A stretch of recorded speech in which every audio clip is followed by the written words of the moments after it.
자, 이제 체계, 생태체계 이론에서 주요 개념 중에 하나인 체계의 행동적 특징에 대해서 살펴볼게요. 행동적 특징이라고 하는 건 그거예요. 체계가 어떻게 서로 교류를 환경과 하는가. 이제 그런 과정, 이제 그거와 관련된 개념들을 설명하고 있는 게 체계의 행동적 특성이라고 할 수 있습니다. 자, 먼저 투입 전환 산출 과정과 피드백을 통해서 체계는 교류하고 있습니다. 외부 체계와. 그래서 여러분들 쉽게 말하면 그거예요. 투입이라고 하는 건 뭐가 들어가는 거잖아요. 그쵸? 내가 배고파요. 그러면은 배고픔을 느껴요. 투입이 되기 전에 항상 뭘 느껴야 돼요? 문제나 욕구가 있어야겠죠. 그러면은 뭔가를 투입해요. 음식물 먹어요. 그러면은 그 음식물이 내 속에 들어가서 뭐로 되는 거예요? 에너지로 막 바뀌고 있습니다. 지금 소화기로 가기도 하고 필요 없는 거는 뭐 내려가기도 하고 그러죠. 그걸 우리가 전환 과정이라고 이야기를 합니다. 음. 그다음에 그러면 이제 또 어때요? 에너지가 나왔죠. 그러면 이제 뿜뿜 에너지 나와가지고 산출. 그래서 에너지가 나오니까 공부를 열심히 한다거나 아니면 뭐 무슨 활동을 한다거나와 같은 이제 그런 결과들이 나타나겠죠. 자, 그래서 이게 결과가 굉장히 좋아요. 그럼 좋아. 그러면 다시 나중에 또 먹었더니 에너지가 막 나오는데 그러면 또 피드백을 해주는 거죠. 그럼 나중에 또 배고픈 상황이 되면은 밥 먹어야지 이렇게 되는 거예요. 그래서 체계가 움직이기 위해서는 외부 환경과의 이러한 과정을 통해서 교류가 일어난다라고 하는 겁니다. 자, 어, 간단하게 다시 한번 예를 들어볼게요. 예를 들면 그거예요.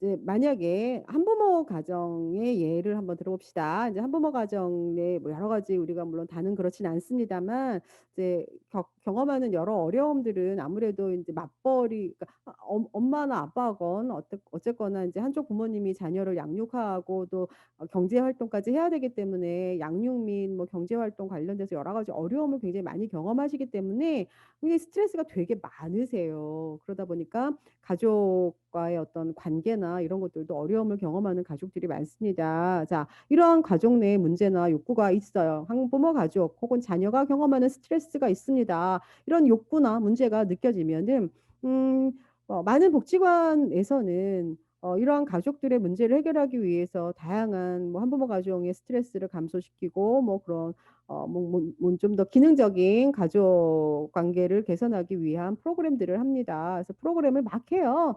자, 이걸 우리 전환이라 그럽니다. 전환. 프로그램을 막 해요. 열심히 돌리고 있습니다. 그런 이제 프로그램을 외부로부터 계획을 하고 프로그램을 이제 투입을 해서 이제 막 프로그램이 진행되고 있습니다. 그랬더니 결과적으로 한부모 가족 내 가족 기능이 많이 개선이 되었어요.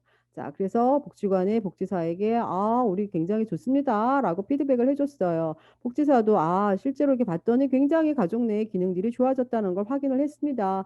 그랬을 때 다시 우리 지역사회 내에 이제 그런 문제를 경험하는 가족들을 대상으로 그런 프로그램을 기획해 볼 수가 있다라고 하는 거죠. 그래서 이러한 과정들을 통해서 환경에서의 상호작용이 이렇게 교류가 이루어진다라고 하는 거예요. 자, 그런 개념으로 설명하는 게 이제 투입 전환 산출 피드백 이러한 개념으로 설명될 수가 있어요. 자, 투입이라고 하는 거는 이제 외부로부터 에너지를 받는 거, 정보를 받는 거라고 볼 수가 있겠죠. 그러기 위해서는 뭐가 필요한지 알아야 되잖아요. 가지고 있는 욕구나 문제가 뭐냐, 지각된 욕구가 뭐냐, 어떤 걸 다루고 싶으냐라고 하는 걸 파악을 해야 되는 거예요. 그래서 클라이언트가 갖고 있는 문제를 해결하기 위한 그러니까 지역사회가 뭘 해줄 수가 있느냐, 복지관에서 뭐 해줄 수 있는데라고 하는 그런 계획서를 짜는 단계가 투입 단계다라고 볼 수가 있어요. 그러기 위해서는 욕구나 문제 파악을 해야겠죠. 그래서 기획을 해서 이런 거 해야지라고 한 상태가 지금 된 게 투입 단계입니다.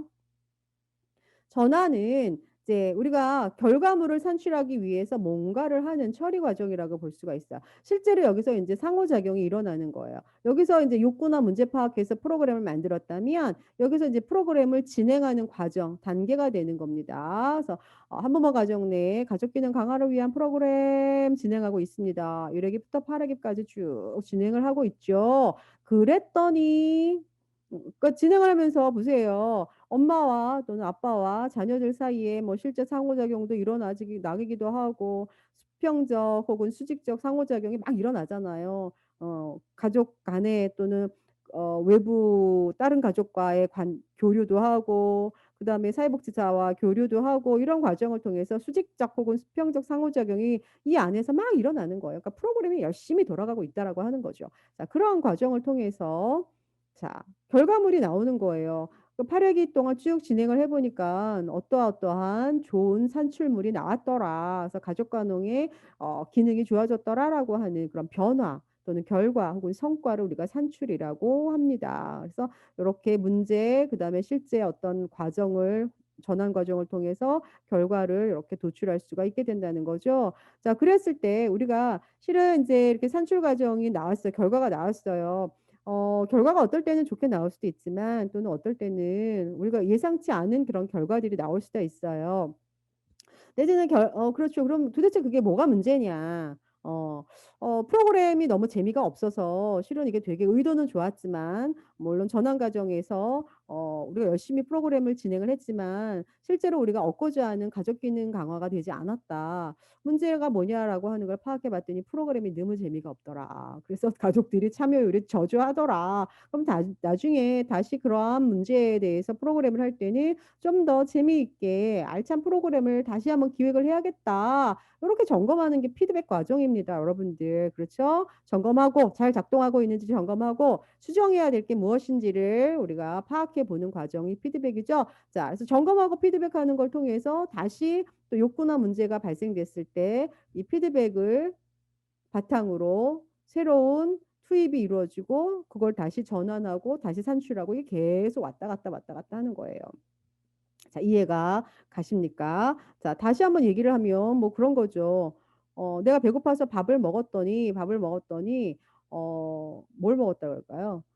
밥을 짜장면을 세 그릇을 두 그릇을 먹었더니 이제 열심히 이제 에너지로 나오고 있는데 너무나 과도하게 에너지를 쓴 거지 먹는데 그러니까는 너무 졸린 거죠. 그래서 시험 공부 못해서 결국 시험을 망쳤어요. 그래서 안 되겠다. 너무 밥을 많이 먹은 거다 시험 전에. 그래서 시험 전에는 간단하게 먹는 게 좋겠다. 다음에 또 시험 보기 전에는 간단하게 먹고 이런 식으로 이루어지는 게 투입 전환 산출 및 피드백을 통해 상호 교류하는 그러한 과정을 설명해 주는 게 자, 이러한 내용이라고 볼 수가 있습니다. 자, 그다음에 우리가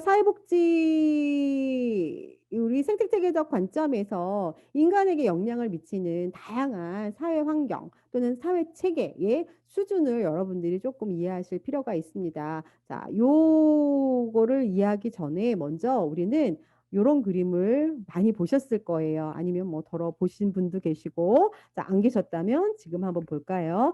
자, 어떤 거 먼저 볼까요?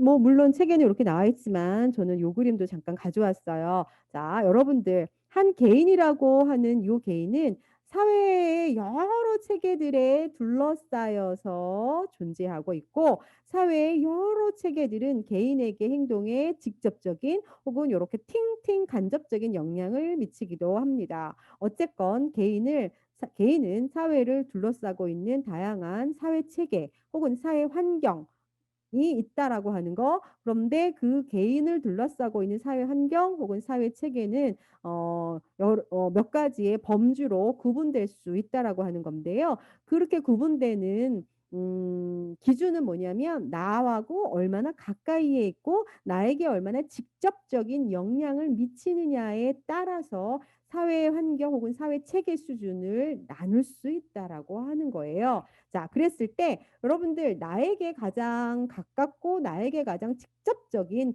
영향을 미치는 한번 생각해 보세요. 누가 여러분들의 생활에 가장 가깝고 영향을 가장 직접적으로 미칩니까? 첫 번째 가족, 그죠? 그 다음에 뭐 학교, 그 다음에 뭐 선생님, 아니면 교수님, 친구, 아니면 아니면 종교 생활을 하시는 분들은 종교. 이런 것들이 여러분들에게 직접적인 영향을 미치고 직접적인 상호작용을 하고 가장 많은 영향을 미치는 여러분들의 가장 옆에 있는 환경 수준들이에요. 자, 요걸 우리가 뭐라고 불러요? 미시체계다라고 부릅니다. 자, 이해가 가십니까? 자, 그다음에 미시체계 그래서 미시체계는 나에게 이렇게 직접적인 영향을 미치는 거죠. 나랑 제일 가까운 체계들이에요. 그런데 중간 체계는 뭐냐면 요런 미시 체계와 미시 체계 간의 관계를 통해서 나에게 영향을 미치는 거예요. 얘네 둘 간의 관계가 바로 중간 체계라고 볼 수 있어요. 예를 들면 가족이 엄마 아빠가 학교하고 관계가 좋아요. 즉 학교 선생님하고 교류도 좀 있으셔서 내가 학교에서 어떻게 생활하는지 엄마 아빠가 잘 알고 계시면 그것이 나에게 긍정적인 영향을 미칠까요? 안 미칠까요? 당연히 미치겠죠. 그다음에 엄마 아빠가 내 친구가 누군지를 알아요. 어, 그러면 여러분들 엄마 아빠가 여러분들 친구를 아무도 모르는 상태보다는 아, 이 친구가 이 친구구나. 아, 이 친구가 우리 딸이랑 잘 어울리는 친구였지를 안다면 여러분들에게 긍정적인 영향을 미칠까요? 안 미칠까요? 당연히 미치는 거예요. 자, 이렇듯 이렇게 미시체계들 간의 관계가 나에게 영향을 미치는 것, 이걸 우리가 중간 체계라고 부릅니다. 그 다음에 외체계는 뭐냐면 나에게는 직접적인 영향을 주진 않아요. 하지만 간접적으로 나에게 영향을 미쳐요. 어떻게 미치냐면 여러분들 만약에 이제 여러분들 여기 아동이라고 봅시다. 엄마 상사한테 뭐 엄청난 스트레스를 받고 왔어요. 게다가 막 그날 엄청나게 야근을 늦게 해가지고 10시까지 나를 어린이집에 있게 했어요. 그래서 나는 엄마 때문에 본의 아니게 막 어린이집에 너무나 오랜 시간 있으니까 너무 힘들죠. 엄마의 직장 생활이 나에게 간접적으로 영향을 미친 거죠. 엄마가 늦게 끝나는 바람에 내가 늦게 집을 갔다. 그 다음에 엄마가 너무 스트레스를 많이 받아요. 직장 상사 때문에. 그래갖고 엄마가 너무 스트레스를 받아서 그 영향으로 엄마가 나에게 곱지 않게 얘기를 해요. 나에게 간접적으로 영향을 주잖아요. 이런 걸 우리가 외체계라고 얘기합니다. 여러분들 여기 지방정부라는 게 나와요. 지방정부. 여러분들한테 직접적으로 지방정부가 뭘 어떻게 해주지 않아요. 다 뭘 통해서 여러분들에게 오는 거예요. 지방정부에서 어떤 정책이라든지 뭐 이런 것들을 만들어요. 서비스를 만들어요. 그러면 그건 다 어디를 통해서 여러분들에게 직접적으로 와요? 서비스 제공 기관을 통해서 오는 거죠. 만약에 이제 지방정부에서 뭐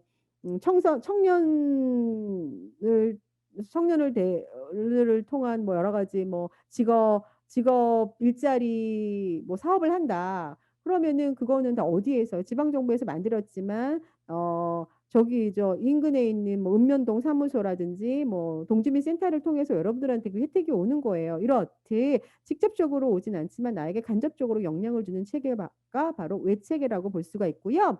그 다음에 이제 넓은 체계가 거시체계예요. 거시체계는 말 그대로 우리가 살고 있는 뭐 법, 우리 사회의 법, 그 다음에 문화, 그 다음에 뭐 가치관, 뭐 도덕 기준 뭐 이러한 것들이 여러분들의 삶에 영향을 미치고 있지 않습니까? 자, 그러한 것들을 우리가 거시체계다라고 부릅니다. 이렇듯 체계는 가장 가까이에 있는 미시체계, 이들 간의 관계, 미시체계 간의 상호작용을 통해서 이루어지는 중간체계, 그 다음에 직접적이진 아니지만 간접적인 것들을 통해서 나에게 한번 이렇게 영향을 간접적으로 미치는 외체계, 그 다음에 그 사회가 가지고 있는 문화, 법, 태도 이런 것들이 나에게 영향을 미치는 거시체계로 이루어져 있고 우리는 이러한 체계에 둘러싸여져 있으면서 끊임없이 체계로부터 영향을 주고받고 상호작용을 하고 인간이 행동을 해 나가고 있다고 보여집니다. 자, 그런데 이러한 체계 이외에 또 하나의 체계를 포함시킨다면 그 사람이 지금 현재 존재하고 있는 시간이에요. 자, 여러분들 2019년에는 코로나 상황이 없었어요. 그렇기 때문에 여러분들이 아마 저하고 수업을 들었으면 저와 만나서 수업을 들었을 텐데 2020년인 현재에는 코로나 상황 때문에 저를 만날 수가 없어요. 그래서 여러분들 수업을 들으시는 여러분들이 누구인지도 제가 모르는 이런 상태에서 이렇게 계속 온라인으로 수업을 하고 있는 이러한 상황들. 그래서 상호작용이 좀 더 예전 같았으면 활발하게 이루어질 수 있었으나 지금은 그게 아닌 어찌 보면 일방적으로 여러분들이 저의 수업을 들어야만 하는 이러한 안타까운 상황이 벌어지는 이런 것들이죠. 자, 이런 것들도 여러분들이 음, 예전 같으면 만약에 서로 수업 시간에 수업을 했으면 즐거웠을 수도 있지만 이러한 수업의 형태가 굉장히 어떨 때 이제 지루할 수도 있는 이제 그러한 문제가 발생될 수도 있다라고 하는 거죠. 자, 그래서 여러분들의 수업 태도에 영향을 미칠 수도 있잖아요. 자, 이런 것들이 여러분들에게 영향을 미치는 여러 체계 수준 중에 하나인 시간 체계다라고 볼 수가 있습니다. 2020년을 사는 여러분들과 분명 1980년을 살았었던 여러분들의 부모님 세대와는 분명 다름이 있을 거예요. 그렇죠? 이런 것들이 시간 체계예요. 그래서 시간 체계도 여러분들의 발달 행동에 영향을 미치는 하나의 중요한 체계다라고 볼 수가 있습니다. 그래서 이제 쭉 제가 설명했던 내용들입니다. 그래서 미시 체계는 인접한 수준이다. 매일 겪는 직접적인 접촉을 하는 체계다라는 거죠. 성장 시기마다 당연히 다르겠죠. 그렇죠. 그다음에 서로 상호 호혜성에 기반을 둔다라고 하는 건 어때요? 서로 상호 왔다 갔다. 서로 상호작용이 주거니 받거니. 그죠? 엄마하고 나하고의 상호작용 주거니 받거니지 일방적이지 않아요. 그다음에 가장 인접하다. 미시체계가 효과적으로 기능하면은 굉장히 개인의 성장, 발달, 행동에 긍정적인 영향을 미칠 수 있다. 그 다음에 중간 체계는 그들 간의 연결망이다. 미시체계 간의 연결망이다. 미시체계만의 상호작용이라고 할 수 있다라고 하는 거죠. 사람들이 다른 환경에서 서로 다른 역할을 수행한다는 개념이 포함되어 있어요. 왜냐? 이 사람들에게 영향을 미치는 미시체계는 너무나 서로 개인마다 다르잖아요. 그 다른 미시체계들 간의 연결망들은 또 다 개인마다 달라요. 그렇죠. 그래서 이 사람들은 어떤 사람들은 뭐 교회 활동을 열심히 하는 사람들이 있는가 하면 또 어떤 친구는 봉사활동을 열심히 하는 친구도 있고 그래서 미시체계가 다르고 미시체계 간의 연결망들은 당연히 다르다고 볼 수가 있죠. 그래서 이 사람이 어떤 역할을 수행하는지를 알 수가 있는 거예요. 그다음에 발달을 뭐 촉진하거나 저해할 수 있죠. 관계가 좋으면 촉진되거나 관계가 나쁘면 저해될 수 있다라고 하는 거예요. 자, 그다음에 외체계는 직접적이지 않은 간접적인 영향을 주는 체계예요. 쭉 설명 아까 했던 거 그렇죠. 자, 두 가지 이상 환경 사이에서 일어나는 과정과 연결성으로 이 중 한 가지 체계는 개인을 직접 둘러싸고 있지 않습니다. 엄마의 직장 여러분들 직접 둘러싸고 있지 않죠. 엄마를 통해서 그렇죠. 엄마와 엄마 직장은 굉장히 직접적인 미시 체계잖아요. 그렇지만 두 가지 체계 중에 하나는 나하고는 직접적이지만 그 중에 하나는 나하고 직접 관계가 없는 거예요. 그렇죠? 엄마는 나하고 직접적이지만 엄마의 직장은 나하고는 간접적인 거죠. 그랬을 때 간접적으로 나에게 영향을 미치는 것 그랬을 때 그것을 우리가 외체계다고 한다. 그래서 엄마의 직장 우리가 외체계다라고 부르는 거죠. 이제 거시체계는 이런 광범위한 사회적 맥락이다. 그래서 문화, 정치, 사회, 법, 종교 이런 모든 것, 교육 정책 자, 이런 것들이 거시체계라고 볼 수가 있어요. 그래서 거시체계는 사람들의 행동 양식, 가치관 같은 것들이 많이 녹아져 있기 때문에 어찌 보면은 그 사회의 행동 양식을 대변해 줄 수 있는 그러한 특징이 있다라고 볼 수가 있습니다. 자, 이건 아까 설명했던 거예요. 중요한 거니까 꼭 기억해 주시기 바랍니다. 자, 그렇다면 이제 이것도 우리 사회복지 공부하는 친구분들 굉장히 중요하게 다뤄져야 되는 내용이에요. 자, 그러면은 앞서 설명했던 그런 사회복지 실천에 있어서의 이런 생태체계적인 관점이 실제로 사회복지 실천을 하는 실무자들에게 또는 사회복지를 공부하는 우리들에게는 어떤 식으로 실무에서 적용이 될 수 있는 건가요? 라고 물을 수 있잖아요. 자, 그랬을 때 우리가 사회복지 실천을 하면서 가장 많이 쓰는 도구가 있거든요. 클라이언트의 문제를 파악하기 위해서 클라이언트의 여러 가지 영향을 미치는 환경들이 뭔지를 파악하고 가족 관계를 파악하고 환경들하고 어떻게 상호작용하고 있는지 가족 관계는 어떤지 이런 거 우리 파악을 하는 걸 통해서 아, 클라이언트가 이런 것들이 문제가 있구나. 이런 문제가 있을 때 클라이언트가 여기서 이런 도움을 받을 수 있겠구나라고 하는 거를 파악할 수가 있어요. 그랬을 때 쓰는 도구가 있어요. 그게 바로 생태도와 가계도가 있습니다. 이 생태도와 가계도는 생태체계적 관점을 활용해서 만든 사회복지 실천에서 유용하게 쓰는 점검도구, 클라이언트 점검도구라고 볼 수가 있습니다. 그래서 이 생태도 또는 가계도에 대해서 간단하게 우리가 한번 알아보도록 할게요. 자, 생태도는 이런 거예요. 얘는 생태도, 가계도가 한꺼번에 그려져 있는데요. 생태도는 이 개인 혹은 가족을 둘러싸고 있는 다양한 체계들이 있어요. 여기 보면은 뭐 동사무소, 뭐 그다음에 학교, 친구, 뭐 친구, 학교, 동네 친구, 뭐 목사님, 뭐 이거는 뭐예요? 상담, 뭐 이웃, 뭐 이런 거예요. 이 사람들, 이 가족들하고 서로 교류가 일어나는 모든 환경 체계를 다 갖다 쓰는 거예요. 아니면 여기는 가족 전체가 나왔는데 나 개인을 둘러싸고 있는 여러 가지 환경, 나하고 상호작용이 일어나는 모든 환경 체계를 이렇게 동그라미 표시를 해가지고 갖다가 써놓는 거예요.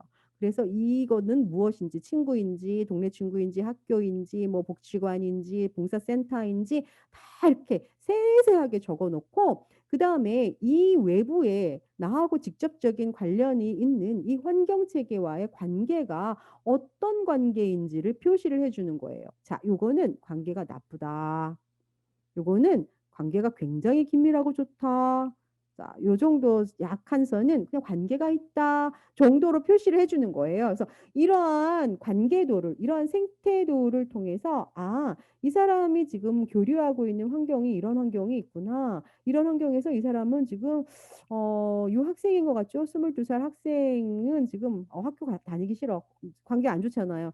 친구들하고는 지금 너무 지금 교류도 많고 좋고, 특히 이제 이런 상지동 친구는 너무 지금 교류도 많고, 그렇단 말이에요. 자, 그랬을 때, 이제 알바도 열심히 하고 있습니다. 지금 이 친구하고 관련된 지금 이런 생태도에서 나타나는 이런 자원이라고 볼 수가 있어요. 그랬을 때 학교하고 무슨 문제가 있는 것들을 파악해서 문제를 해결하고, 이 문제를 해결함에 있어서 도움을 받을 수 있는 자원들이에요. 친구들은. 이렇게 보니까. 그렇죠? 이런 것들을 통해서 문제를 파악하고 문제를 해결할 때 필요한 자원들을 이렇게 확인해 볼 때 우리가 생태도를 많이 활용을 합니다. 그래서 이 여기에는 이제 가족 전부 구성원들의 생태도가 쭉 나와 있습니다. 그래서 이런 것들을 통해서 주변에 어떤 환경하고 관련이 있고 환경과 관계가 어떻고 그 과정 속에서 어떤 환경을 도움을 받아서 이 문제를 해결할 수 있는지 이런 것들을 다 확인해 볼 수 있는 그런 중요한 사회복지 실천의 도구가 바로 생태도예요. 자, 그래서 개인이나 가족을 포함한 클라이언트 체계가 외부 환경들과 어떻게 관련되어 있는지 그림으로 나타내는 거예요.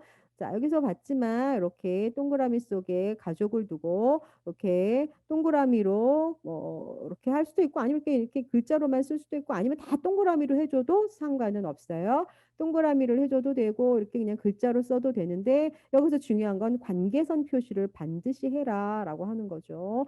정확하게 구체적으로 써라 이 얘기 또 필요합니다. 어떤 자원인고 어떤 환경인지 구체적으로 써라. 그다음에 자, 그래서 클라이언트 체계와 외부 체계 혹은 외부 자원과의 관련성은 기능적인 구조뿐만이 아니라 기능이라고 하는 건 그거예요. 아, 이 체계가 이 사람에게 이렇게 도움이 되는구나. 이 체계는 이 사람에게 이렇게 좀 갈등 상황을 지금 초래할 수 있겠구나. 기능이 서로가 이렇게 뭔가 안 좋구나라는 거를 파악하는 거예요. 당연히 구조는 알 수 있죠. 아, 이런 거 있구나가 구조잖아요. 뿐만 아니라 그들 간의 관계선도 표현하니까 기능적인 것도 파악할 수 있다는 거예요. 자, 특히 생태도는 개인 체계보다는 가족 체계 사정할 때 많이 써요. 아까 이렇게 가족 전부를 이렇게 원 안에 두고 가족과 관련 있는 모든 그런 환경 체계들을 이렇게 나열해주고 관계까지 포함한다면 구조 플러스 기능들도 확인할 수 있다는 거예요. 그래서 가족 구성원 사이 뭐 외부 체계와 에너지 흐름 아까 얘기했잖아. 에너지 흐름 관계. 그죠? 그다음에 스트레스 갈등 방향 얘기했잖아요. 이런 거 관계선. 이걸 통해서 에너지 흐름. 자, 여기서 보면은 다 에너지 흐름이 이렇게 나에게 오는 건 내가 받는 거고 내가 내 쪽에서 나가는 거는 내가 주는 거예요. 근데 지금 여기서는 주로 많이 받는 게 많네요. 에너지가 많이 이 가족 경계를 통해서 유입이 되고 있는 거네요. 그래도 나름 개방 체계예요. 그죠? 저 에너지의 유입. 그다음에 여기 앞서 다시 보면 스트레스, 갈등 정도 뭐 이런 것들 파악할 수 있는 거죠. 이해가 가시죠? 그래서 가족 상태를 우리가 조망할 수 있게 돕고 개입이나 또는 변화를 결정할 수 있게 돕는 거예요. 그래서 여기서 개입이 필요한 거는 뭐냐면 뭔가 이 가족에게서는 지금 생계 지원을 받고 있는데 여기에 뭔가 문제가 있는 것 같아요. 그러면 동지민센터를 통해서 생계 지원에 대해서 조금 더 알아볼 필요가 있고요. 이 아들 같은 경우에는 학교 지금 휴학한 상태이긴 한데 뭔가 학교 적응을 잘 못하고 있는 상태인 것 같아요. 그래서 그런 것들도 한번 파악해 볼 필요가 있고요. 자, 그다음에 엄마 같은 경우에는 친구가 있는데 뭔가 이제 보증을 잘못 써 가지고 도망갔네요. 그래서 엄마가 굉장한 심리적 스트레스가 많겠네요. 자, 요런 것들. 자, 요런 것들을 통해서 관계도 파악하고 우리가 뭘 개입해야 되고 뭘 어떤 것들이 스트레스인지를 확인할 수 있는 그런 걸 한눈에 볼 수 있는 게 바로 생태도입니다. 환경 체계와의 관계, 에너지 흐름 뭐 이런 것들 확인할 수 있어요. 그래서 개입 어디서 하면 좋고 뭐가 문제인지 파악할 수 있다는 거예요. 자, 또 하나 이건 우리가 환경 체계 전체로 봤다라고 하면 이번에는 가족 관계만을 보고 파악하는 그러한 도구가 가계도라고 할 수 있습니다. 우리 여러분들 이런 가계도는 아마 한 번쯤은 보지 않았을까 싶어요. 자, 이게 가계도예요. 가계도 그리는 방법은 제가 수업 시간에는 지금 말씀을 드리기는 좀 그렇고요. 우리가 사회복지 실천론, 실천 기술론 우리가 배울 때 가계도 그리는 방법을 여러분들이 구체적으로 아실 수 있어요. 자, 이렇게 남자 시어머니, 시아버지가 있는 가족이죠. 그 다음에 여기는 남편과 며느리가 큰아들과 며느리가 있네요. 그 다음에 딸이 있네요. 그러니까 아들과 딸이 있는 가족이고 아들이 지금 며느리 결혼했죠. 그래서 임신 중에 있는 상태인데요. 이런 가족 구조입니다. 지금 여기는 지금 여기 돌아가신 분까지 하면은 아직 아기는 나오진 않았지만 3세대 아기 쌍둥이 아직 임신 중이긴 하지만 아기까지 한다면 4세대 가계도예요. 1세대, 2세대, 3세대, 4세대까지 나왔습니다. 자, 그래서 가족 관계를 이렇게 표시한 거예요. 가족 구성원들이 어떻게 구성이 되어져 있는지 가족 구조도 알 수 있죠. 그 다음에 가족 구조뿐만 아니라 가족 구성원 간의 관계 알 수 있는 거예요. 자, 여러분들 어, 여기서 요 관계 우리가 보통 이렇게 진하게 표시된 건 관계가 좋아요라고 하는 거 아시죠? 그 다음에 이렇게 된 거는 나빠요예요. 근데 여기 이렇게 되고 이렇게 된 거는 두 줄까지 긋고 찍찍찍찍한 건 진짜 나빠요예요. 좀 시아버지하고 시어머니하고 관계가 안 좋으시네요. 그렇죠? 그다음에 가계도 쓸 때는 옆에다가 이런 구체적인 이분에 대한 정보도 기입을 해주는 거예요. 엄마 정보도 있고 남편 정보도 있고 여기 딸에 대한 정보도 있네요. 나이도 써주시는 거고요. 자, 그 다음에 두 분 간의 관계가 안 좋아요. 근데 아버지는 딸하고 관계가 좋고 어머니도 딸하고 관계가 좋으시네요. 근데 시어머니가 아들하고 관계가 되게 좋으시네요. 그런데 이 아드님은 또 며느리인 이 부인이죠. 부인하고 또 관계가 굉장히 안 좋으시네요. 자, 지금 현재 가족을 이렇게 표현할 수 있어요. 이게 가족 경계입니다. 이게 가족 경계예요. 그렇죠? 만약에 이 가족이 따로 살고 있는 가족이라면 또 나중엔 이렇게 경계를 표시할 수 있겠죠. 아기를 낳으면. 자, 어쨌거나 가족 이렇게 가족을 들여다보고 있습니다. 그렇다면 이 가족은 조금 뭐가 문제일까요? 게다가 며느리하고 또 시누이하고도 관계가 안 좋네요. 이 며느님이 굉장히 지금 심리적으로 많이 힘드시겠는데요. 시어머니하고는 좀 소원한 관계예요. 점점점은 관계가 소원하다 이거예요. 지금 며느님이 남편하고도 안 좋고 시누이하고도 안 좋고 시아버님하고는 관계가 표시가 안 됐고 시어머니하고는 관계가 소원해요. 그럼 이 며느님이 지금 더군다나 임신 중이에요. 아, 뭔가 어려움이 있겠다. 그래서 아마도 이제 이 기관에 찾아와서 도움을 받으려고 왔었다면 아마 이 며느님이 오지 않았을까 싶은 생각이 듭니다. 그래서 우리가 이제 가족의 관계나 구조를 한눈에 파악할 수 있게끔 그린 걸 우리가 가계도라고 얘기합니다. 그래서 가계도는 2, 3세대의 가족 구성원을 한눈에 알아볼 수 있게 가족에 관한 모든 정보를 이렇게 도식화시켰어요. 유형뿐만 아니라 정보도 다 알 수가 있죠. 구조도 알 수가 있죠. 관계까지 알 수 있습니다. 그래서 여러 세대에 반복되는 문제, 뭐 질병, 세대 간의 어떤 뭐 갈등 뭐 이런 것들도 가계도를 통해서 확인해 볼 수가 있어요. 그래서 이 가계도를 통해서 아, 이 가족이 이런 게 문제겠구나. 그래서 이런 거에 개입을 해야겠구나라고 하는 것들도 이 가계도를 통해서 확인할 수가 있습니다. 그래서 제일 많이 쓰는 게 생태도 가계도를 사회복지 실천에서 가장 많이 활용합니다. 자, 그 다음에 또 하나 많이 활용하는 게 사회관계망 도표예요. 자, 이거는 글쎄 많이 활용하긴 하는데 여러분들은 아마 많이는 수업 시간에 접해보지는 않았을 건데요. 그러니까 나에게 영향을 줄 수 있는 또 내가 도움을 받을 수 있는 그러한 사회관계망이 어떤 것들인지 쭉 나열을 해요. 그랬을 때 내가 이러한 도움이 필요할 때 가족은 얼만큼 도움을 주는지 이런 것들을 체크하게 하는 거예요. 자, 그런 것들을 통해서 아, 이런 문제가 있을 때 누구를 활용하면 좋을까? 아, 지금 가족이 요 문제에 대해서는 요렇게 대처를 해야 되는데 이게 잘 안 되네." 요런 것들도 확인해 볼 수 있게끔 도표로 만든 걸 우리가 사회관계망표라고 얘기를 합니다. 그래서 사회적 지지를 분석하기 위한 유용한 툴이고 굉장히 많이 씁니다. 그래서 사회적 자원을 우리가 확인해 볼 수 있는 거예요.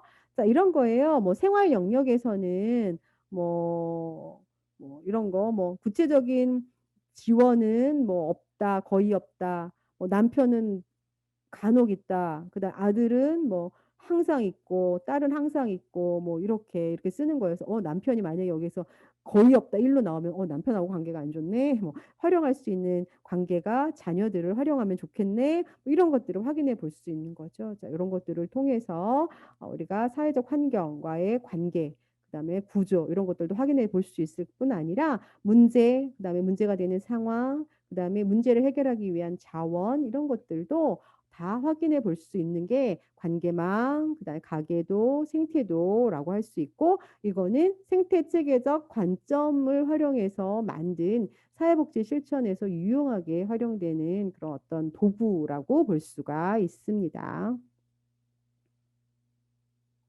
자, 그래서 생태 체계적 관점이 유용한 거는 뭐 너무나 유용해요. 사회복지 실천에서는 우리가 다른 어떤 모델, 정신 분석 이론이라든지 행동주의나 뭐 이런 모든 이론이나 모델에 비해서는 좀 더 인간의 문제를 이해할 때 총체적인 관점에서 인간을 둘러싸고 있는 뭐 다양한, 그렇죠? 간접적이건 직접적이건 다양한 환경적인 어떤 관계 속에서 인간을 이해한 거예요. 그래서 인간의 문제에 영향을 미치는 다양한 환경 체계를 통해서 인간을 이해하는 그런 관점을 제시했어요. 그래서 총체적으로 인간을 이해할 수 있게 도와줬다라고 하는 거.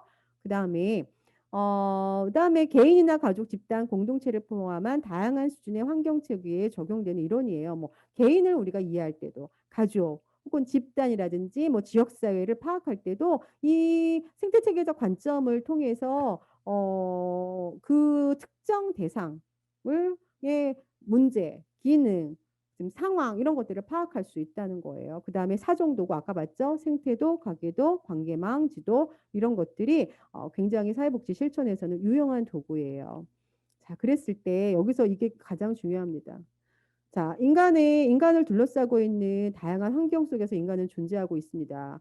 인간은 다양한 환경과의 상호작용을 통해서 존재하고 있기 때문에 어느 한 측면에서의 인간을 만약에 문제를 변화시키고자 한다라고 하면은 그럼 한쪽에서의 변화뿐만이 아니라 이 한 개인과 영향을 서로 주고받고 관계를 맺고 있는 다양한 환경 수준에서의 총체적인 그런 개입이 가능하다라고 하는 거예요. 학교에서의 문제가 있는 걸 확인해서 학교의 문제도 해결하고 또래 관계 문제도 우리가 확인해서 해결할 수 있는 거고 가족 간 그다음에 뭐 직장 뭐 여러 가지 뭐 봉사단체 이러한 모든 개인을 둘러싸고 있는 환경 체계 안에서 개인이 어려워하는 거 또 개인이 힘들어하는 거 갈등적인 어떤 상황들 이런 것들을 파악할 수 있기 때문에 한 부분의 개입에 치중하지 않고 종합적인 그런 개입을 할 수 있다라고 하는데 굉장히 유용하게 활용돼요. 그래서 문제를 종합적으로 총체적으로 이해하는데 굉장히 중요한 관점이 생태 체계적 관점이라고 볼 수가 있습니다.